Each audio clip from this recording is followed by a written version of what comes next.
Selamat datang di Rini Podcast, ngobrol lebih dekat tentang gaya hidup sehat. Halo Sobat Sehat semuanya, kembali lagi bersama saya Suci. Senang sekali bisa bertemu kembali bersama Sobat Sehat semuanya. Nah, pada episode kali ini kita akan membahas mengenai apakah susu dapat mengendalikan gula darah. Nah, saat ini sudah hadir bersama kita narasumber yang pastinya sudah tidak asing lagi, yaitu Profesor Dr. Hari CMS.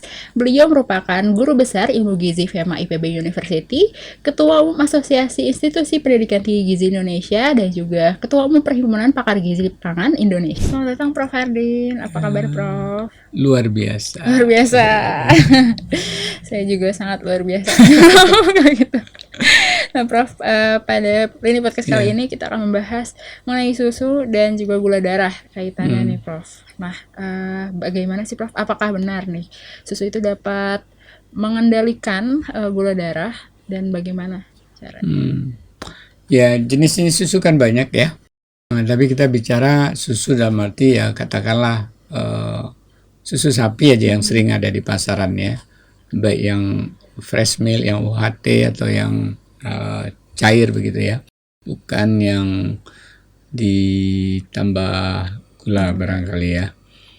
Atau orang yang mengkonsumsi yang menambahkan gula ke dalamnya. Karena intinya gula darah kita kan sangat tergantung pada asupan karbohidrat sederhana, glukosa atau sejenisnya yang kita asup ya. Jadi kalau kita bicara respon gula darah yang disebut dengan indeks glikemik, jadi seberapa cepat karbohidrat meningkatkan gula darah kita itu kan disebut dengan respon gula darah. Respon karbohidrat terhadap peningkatan gula darah di dalam darah kita ketika kita makan karbohidrat. Nah, di dalam susu karbohidratnya itu kecil sekali dan itu umumnya adalah laktos ya. Jadi dalam katakan 1 gelas tuh paling hanya berapa ya? 20 gram. 20 sampai 22 gram karbohidrat. Jadi kalau kita persenkan terhadap kebutuhan harian kita ya hanya 3%. Tapi buat orang yang punya gejala diabetes tentunya membatasi ya. Nah, laktos ini kan lebih lambat diproses menjadi gula darah, apalagi di dalam susu ada lemak, kita udah pelajari sekitar 7 gram, ada apalagi ada protein ya, ada vitamin mineral yang semua itu memperlambat respon gula darah untuk meningkat tadi ya. Nah, kalau di dalam beberapa penelitian ya nilai indeks glikemiknya itu sekitar 30-an awalnya, ada yang 31, ada yang 35 menemukan. Jadi artinya apa? Dibanding kalau kita makan nasi itu kan sekitar 60-70 ya. Artinya cepat dia meningkatkan gula darah, ini cuma 31 gitu ya. Lambat meningkatkan gula. Jadi dari situ saja memang bisa mengendalikan gula darah ya. Jadi kalau orang katakan habis makan nasi pakai sayur, pasti respon gula darahnya lebih rendah dibanding hanya makan nasi dengan gorengan, bukan dengan goreng. Kalau minyak menurunkan dengan katakan dengan buah yang lembut gitu ya. Nah sama, makanya nenek moyang kita bagus juga ya membuat nasi uduk. Itu ada minyaknya. Itu memperlambat respon gula darah. Apalagi kalau ada nasi susu ya. Itu memperlambat respon gula darah. Tapi udahlah, kita tidak bicara nasi, tapi bicara susu tadi memang rendah indeks glikemiknya, artinya lambat meningkatkan gula darah. Apalagi kalau dia ditambah dengan ada jenis serat atau jadiin milkshake yang ditambah serat buah gitu ya. Jadi di situ proses mekanismenya. Di samping itu juga ada 400 jenis asam lemak di dalam susu ya, yang sulit kita temukan di pangan tunggal yang lain. Itu harus beragam jenis pangan baru memperolehnya. Itu semua juga punya manfaat, termasuk juga namanya asam lemak terkonjugasi ya. Dia juga bisa meredam inflamasi. Kita tahu orang-orang yang kalau dia gula darah tinggi itu akan menyebabkan inflamasi ya, radang ya. Nah, dengan tadi ada asam lemak konjugasi, ada berbagai vitamin antioksidan di dalam susu, termasuk zinc juga mineral antioksidan. Itu bisa turut tadi bekerja sama dia. Apalagi kalau minum susu tadi dalam konteks gizi seimbang ya, ada berbagai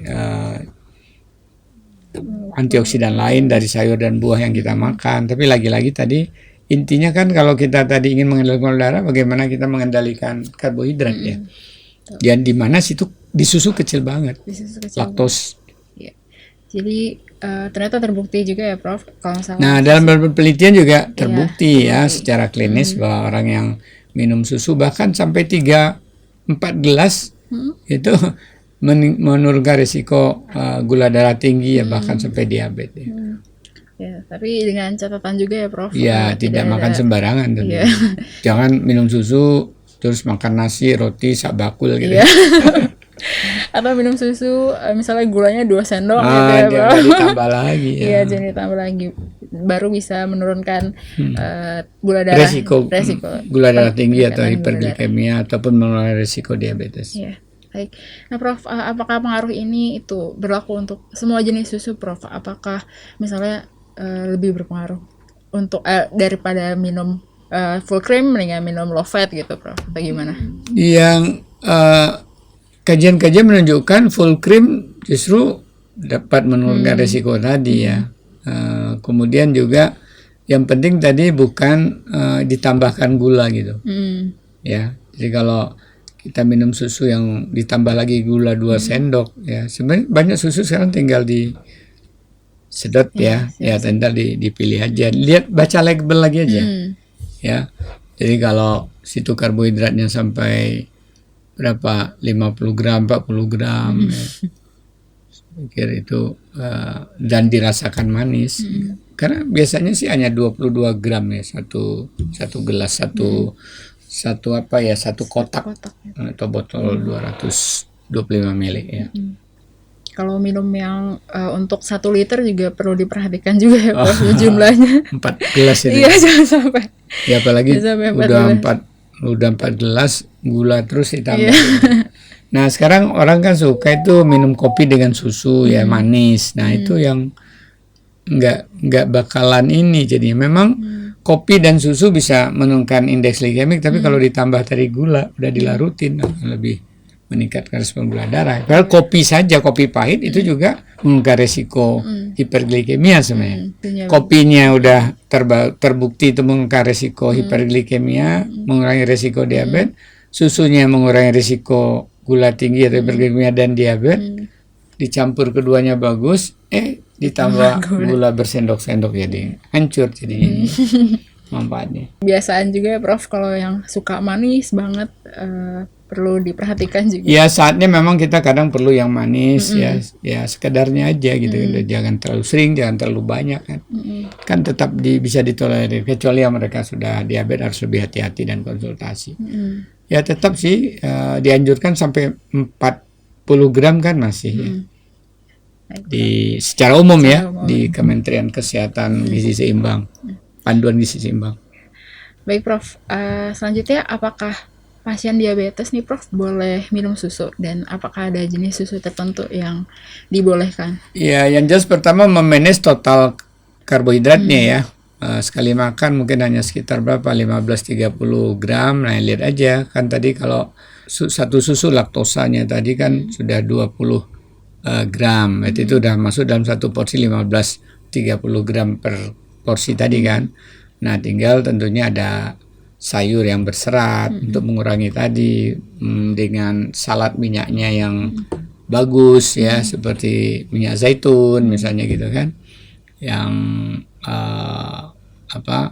banyak asam lemak bagusnya, atau juga ada virgin coconut oil, minyak kelapa perawan atau apa itu namanya VCO ya, untuk makan salad sayur gitu ya, bukan sayurnya digulai ya berpanas-panas gitu atau ditumis yang minyaknya juga minyak jelantah dan sebagainya. Minyak menurunkan indeks glikemik, tapi kalau minyaknya tadi sudah banyak radikal bebas kan dipakai berulang-ulang gitu. Meningkatkan inflamasi.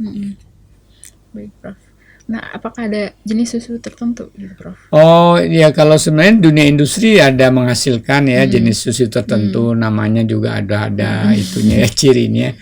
Ya pinter-pinter milih lah atau konsultasi aja gitu. Tidak waktunya kita pada forum terbuka gini untuk menyebutkan brand. Iya. Iya, baik Prof.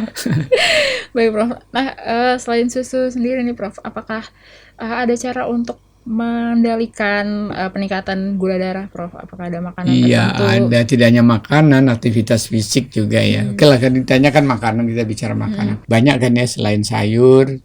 Sayur berserat juga ada sedikit karbohidratnya, tapi nggak sebanyak di buah kan. Biji-bijian ya, makan biji-bijian tergantung di Indonesia Timur itu banyak juga biji-bijian seperti apa itu, macadamia atau apa ya, yang kulitnya keras itu. Kalau kita di barat ini kacang-kacangan banyak ya, kacang hijau. Asal nggak ditambah gula yang banyak aja makan bubur kacang hijaunya ya. Banyak jenis kacang-kacangan kita ya, termasuk juga kacang kedelai, kacang merah, kacang tolo ya, tempe. Itu berserat dan juga punya protein yang tinggi ya, yang bisa menurunkan indeks glikemik kan ya dari total makanan. Kemudian makanan-makanan yang juga kaya antioksidan, ya flavonoid, karotenoid, kan itu bagus juga untuk meredam inflamasi ya.